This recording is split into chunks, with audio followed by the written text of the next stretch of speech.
Halo, apa kabar sahabat hebat, sahabat sukses, sahabat pembelajar tak terbatas. Kali ini jumpa lagi dengan saya, sahabat Anda. Siapa lagi kalau bukan Aldo Rini, The Hound.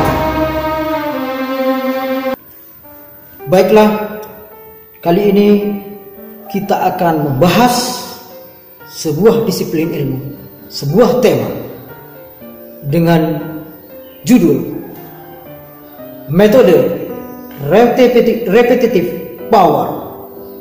Kalau di video kemarin kita membahas tentang efektivitas fokus 10.000 jam, kali ini kita akan membahas tentang metode repetitive the magic power. Baiklah, sebelum kita lanjutkan pembahasan ini, saya ingatkan jangan lupa untuk like, subscribe, dan juga komen serta membunyikan lonceng notifikasinya agar Anda tidak ketinggalan dalam video-video saya berikutnya. Dengan like dan subscribe berarti Anda semua telah ikut membangun kanal ini, di mana kita bersama telah membesarkan dan mencoba mengusung ilmu pengetahuan dan bermanfaat bagi orang banyak. Karena dalam pepatah bahasa Arab, dalam hadis bahasa Arab mengatakan, hadis Nabi, al-ilmu nur, al-jahlu dulam. Ilmu itu penerang dan kegelapan itu gelap gulita. Dalam bahasa Inggris, the science is light and stupid is dark. Baiklah, segera saja kita mulai. Namun sebelumnya saya akan bercerita tentang sebuah kisah yang terjadi beratus-ratus tahun yang silam di negeri Mesir, khususnya di tanah Afkalan. Tersebutlah seorang anak yatim piatu yang ditinggal mati oleh ayahnya dan juga ditinggal mati oleh ibunya. Sejak kecil dia dibesarkan oleh kakaknya dan disekolahkan di sebuah madrasah, ditempatkan di sebuah institusi pendidikan yang cukup bagus, yang cukup quality 5 kala itu ya. Seiring berjalannya waktu, hari berganti hari, masa berganti masa, dan tahun pun terus melaju. Seiring perjalanan waktu, semuanya berubah. Sekelilingnya berubah, teman-temannya berubah. Dari yang semula berpengetahuan sedikit, dari semula kecerdasannya yang biasa-biasa saja menjadi luar biasa. Kepandaiannya meningkat. Namun tidak demikian dengan anak yatim tersebut. Anak tersebut nampaknya kesulitan dapat mengikuti akselerasi percepatan pertumbuhan ilmu dari teman-temannya. Nampaknya dia tidak bisa mengikuti kemajuan pencapaian ilmu yang dicapai rekan-rekannya, hingga mengakibatkan dirinya menjadi kecewa. Daya dorong untuk belajarnya, semangatnya berkurang. Dia pun menjadi frustasi. Acap kali dia melamun sendirian sambil memikirkan kemalangan nasibnya, hingga diputuskanlah oleh dia sampai titik batas ambang terakhir kesabarannya. Dia mencapai putus asa, mengalami putus asa, depresi yang tinggi, sehingga dia memutuskan untuk pulang saja ke rumahnya. Maka segeralah dia mengambil bekal-bekalnya dan berangkatlah pulang kembali ke tanah Afkalan, tempat tinggalnya. Singkat cerita, di dalam perjalanannya tiba-tiba dia diterpa oleh hujan. Turunlah hujan. Hujan yang cukup deras, tidak dapat dia lalui untuk melanjutkan perjalanannya. Terpaksalah anak itu berteduh, mencari tempat berteduh. Dan kebetulan Di dekat tempat tersebut terdapatlah sebuah gua. Maka dia segera menuju gua tersebut. Di dalam gua tersebut, anak itu terus saja memikirkan nasibnya. Dia memikirkan perjalanan hidupnya. Dia melamun. Namun tanpa disadarinya, dia pandangannya tertuju pada sebongkah batu. Sebongkah batu yang terus dituruni atau diairi oleh air hujan. Pandangannya terus tertuju pada batu tersebut. Dan tibalah dia pada suatu titik di permukaan batu itu, di mana titik tersebut nampaknya adalah sebuah ruang kecil. Lubang itu nampaknya berhasil menarik konsentrasinya. Dia segera menuju batu tersebut. Rasa ketertarikannya timbul dari dalam hatinya. Dia sangat heran. Bagaimana mungkin batu yang sekeras itu, batu yang mempunyai sifat dasar, benda yang keras, kokoh, bisa berlubang hanya oleh tetesan air yang kecil, air yang mempunyai sifat lembut, mampu melubangi batu. Terus saja dia pikirkan kejadian tersebut. Timbul gejolak di dalam hatinya, pergolakan batin. Sembari dia terus memikirkan, nampaklah dia mengambil inspirasi dari sebuah kejadian batu tersebut. Terpikir olehnya, terbersih dalam hatinya. Inspirasi telah tumbuh dari air hujan yang menetesi batu, bahwa dalam benaknya, batu saja yang sekeras itu bisa berlubang oleh tetesan air hujan yang lembut. Namun terjadi terus menerus hingga akhirnya melubangi sebongkah batu tersebut. Apalagi dengan otaknya, otak manusia yang notabene-nya hanya terbuat dari segenggam daging yang lunak. Kalau terus menerus diserang dengan pembelajaran, dijejeli dengan ilmu, terus belajar, apakah tidak akan encer juga? Apakah tidak akan pandai juga? Apakah ilmu tidak akan terserap juga? Itulah yang nampaknya menjadi titik balik dari kehidupannya. Kejadian itu sungguh membekas dalam hatinya. Sebuah pencerahan telah diberikan Tuhan lewat tetesan air hujan kepada batu. Inspirasi telah berhasil merasuki sukmanya. Untuk selanjutnya, anak tersebut nampaknya memikir balik tentang maksud tujuannya. Ia segera ambil bekal-bekalnya. Dia langsung bergegas. Namun yang terjadi, dia tidak bergegas pulang, namun dia balik arah untuk kembali ke pesantrennya, untuk kembali ke madrasahnya, untuk kembali belajar, sama seperti hari-hari yang lainnya, sama seperti hari-hari sebelumnya. Namun yang lain, kali ini dia belajar dengan semangat yang lebih kuat. Dia mau belajar dengan semangat baru yang menggebu-gebu. Dia mengambil inspirasi dari sebongkah batu yang ditetesi oleh air hujan, yaitu kekuatan pengulangan yang terus menerus, pengulangan dengan daya power yang luar biasa, pengulangan yang tidak henti. Singkat cerita, maka sesampainya dia di madrasah, kembalilah dia belajar seperti hari-hari sebelumnya, dan gurunya sangat menyambut baik hal ini, karena nampaknya kesungguhannya sekarang meningkat luar biasa.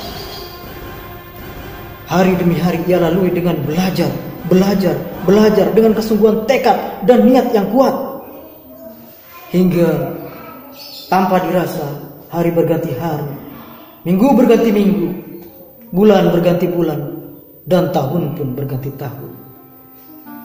Setelah berpuluh-puluh tahun tanpa terasa, ternyata perubahan besar terjadi pada anak tersebut.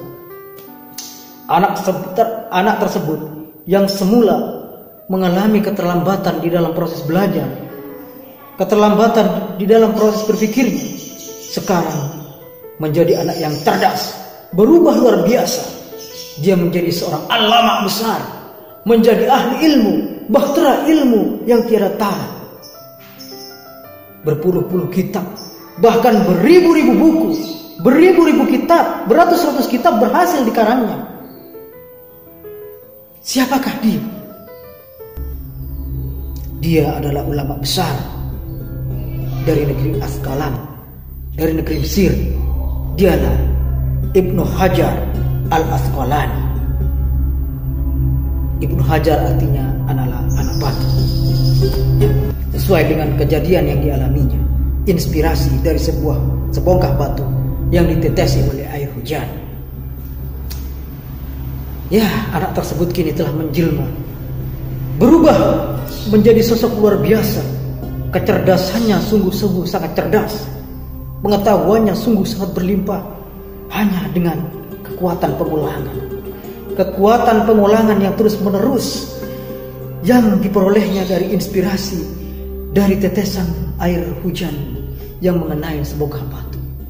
Ya, Ibnu Hajar al-Asqalani, seorang ulama besar, pengarang beberapa kitab. Di antaranya adalah kitab Fathul Bari, Syarah Sahih Bukhari, kitab Bulughul Maram, kitab Nubatul Fikr, dan berbagai kitab yang lain berhasil dikarangnya. Beratus-ratus kitab, bahkan lebih, sekarang diabadikan di negara-negara di dunia, dipelajari di pondok-pondok, dipelajari di madrasah-madrasah. Hasil karangannya, semula dia hanya anak biasa, hanya mempunyai kecerdasan otak yang di bawah rata-rata. Namun karena kekuatan pengulangan, dia menjelma menjadi sosok luar biasa. Ya, ini adalah takdir Tuhan tentunya. Namun takdir Tuhan ada jalannya, ada usaha yang diusahakannya. Nah, ya, usahanya ialah belajar dengan sungguh-sungguh dengan pengulangan. Baiklah, sahabat hebat sekalian, tentunya sahabat bertanya, apa hubungannya cerita yang saya ceritakan tadi dengan materi yang disampaikan kali ini, dengan tema metode repetitive power atau metode RMP? Begini saudara, ada hubungannya. Karena metode repetitive power, magic repetitive power ini adalah metode yang dilaksanakan dengan cara memberikan sugesti yang diulang-ulang kepada otak manusia, sehingga ketika sugesti-sugesti itu diberikan, afirmasi-afirmasi itu diberikan setiap harinya dengan tekun, diberikan kepada manusia, dijejalkan ke otaknya dalam bentuk kata-kata, diulang-ulang dan terus diulang-ulang, itu akan merubah subconscious mind. Subconscious mind itu apa? Subconscious mind adalah alam bawah sadar, ya. Yang kita gunakan sehari-hari itu adalah pikiran alam sadar kita, conscious mind. Namun setelah diteliti oleh para ahli, ternyata yang banyak berperan dalam karakter dan tingkah laku kita di masa depan adalah subconscious mind, otak bawah sadar. Jadi ketika kita berhasil mempengaruhi otak bawah sadar, berhasil merubah, maka otomatis karakter kita, kemajuan kita itu akan berubah. Bagaimana caranya sekarang metodenya? Namun masih ada yang ragu mungkin. Dapatkah dipengaruhi perilaku seseorang hanya dengan kata-kata? Begini saudara, Profesor Masaru Emoto dari Jepang, seorang ahli, seorang profesor dari Jepang, melakukan penelitian terhadap air, ya, di mana 2 botol air telah diberikan sugesti dan afirmasi. Air yang satu diafirmasi dengan kata-kata yang baik, kata-kata syukur, kata-kata yang berarti dan berkonotasi baik, terus dijejalkan, terus dikatakan kepada air tersebut, ya. Ternyata air itu dapat mendengar, saudara-saudara, ya. Setelah difoto, tentunya dengan foto yang sangat canggih, ya, itu ternyata ada perubahan pada molekul-molekul air. Air yang dijejali diafirmasi dengan kata-kata baik, ternyata molekul-molekulnya berkembang, nampak sangat indah sekali ya, bercabang-cabang seperti bunga. Nah itu. Sedangkan air yang diafirmasi dengan kata-kata kotor, dengan musik yang berantakan, heavy metal misalnya, itu nampaknya setelah diteliti, setelah digambar, nampaknya bentuknya juga molekul-molekulnya itu sangat tidak teratur ya, tidak indah sekali. Itu air itu diuji cobakan di beberapa air di dunia, termasuk air Zam-Zam ya, yang menurut pengakuan Dr. Masaru Emoto, air Zam-Zam adalah air yang terbaik di dunia. Nah, apalagi dengan manusia? Bukankah sebagian besar dari tubuh manusia terdiri dari air? Ya, otomatis tubuh manusia juga, karakter manusia juga dapat dipengaruhi ya. Nah, metode pemberian afirmasi atau sugesti dalam bentuk kata-kata kepada otak manusia hingga merubah subconscious mind, alam bawah sadar manusia, hingga berpengaruh kepada tingkah laku. Itulah yang disebut dengan metode repetitif magic power ya, repetitif, pengulangan. Bagaimana caranya sekarang? Di tahun-tahun 45-an atau sebelumnya, ketika terjadi Perang Dunia Kedua, prajurit Jepang melakukan afirmasi seperti ini kepada prajurit-prajuritnya. Hampir setiap pagi para prajurit diafirmasi dengan kata-kata yang positif ini. Setiap pagi dengan teratur ya. Setelah senam Taiso, mereka terus direpetitif seperti ini, diberikan afirmasi, sugesti-sugesti. Itu sehingga dapat kita lihat bagaimana hebatnya prajurit Jepang ya, bagaimana dahsyatnya pada Perang Dunia Kedua. Kalau tidak sekutu melakukan pengoboman terhadap Hiroshima dan Nagasaki, tentunya cerita dunia tidak dapat kita bayangkan seperti apa. Apakah hanya prajurit Jepang yang melakukan metode seperti itu? Tentu saja tidak ya. TNI kita juga melakukan afirmasi ya, itu ya, dijejali pasukan-pasukan TNI kita dengan kata-kata yang positif seperti itu ya. Bahkan perusahaan-perusahaan besar di dunia juga menerapkan ini, metode ini. Perusahaan Matsushita ya, yang kita dengar sampai sekarang itu mendunia ya, itu melakukan teknik afirmasi. Setiap pagi seluruh karyawannya disuruh berbaris dan terus mengulang kata-kata positif. Saya baik, kita yang hebat, harus jujur, terpercaya, dan lain-lain ya. Kata-kata seperti itu terus dijejalkan setiap pagi, diulang-ulang sampai akhirnya meresap ke dalam batin dan mempengaruhi alam bawah sadar seluruh karyawan Matsushita di dunia, hingga seperti kita ketahui Matsushita tumbuh menjadi perusahaan yang besar dan jaya di dunia ya. Sekarang bagaimana penerapannya dengan kita ya? Karena saya dan Anda harus mencobanya. Nah, ini metode ini bisa dicoba ketika Anda bangun pagi misalnya ya. Saat Anda bangun di pagi buta, Anda lakukan metode ini. Mengapa bangun pagi, Pak? Mengapa bangun pagi? Karena pada saat bangun pagi, itu gelombang otak kita memasuki gelombang alfa ya. Gelombang alfa ini gelombang sangat tenang yang sangat cocok untuk diberi afirmasi seperti ini ya. Demikian juga ketika akan berangkat tidur. Kita coba, kita beri sugesti ya, setiap malam kita afirmasi dengan kata-kata positif. Terserah perubahan apa yang akan Anda capai, apa yang Anda harapkan dari karakter Anda. Silakan Anda bentuk dalam bentuk afirmasi. Ciptakan kata-kata tersebut, Anda berikan dan ulang-ulang. Jangan pernah ragu ya. Jangan pernah ragu. This is possible ya. Ini benar-benar bisa.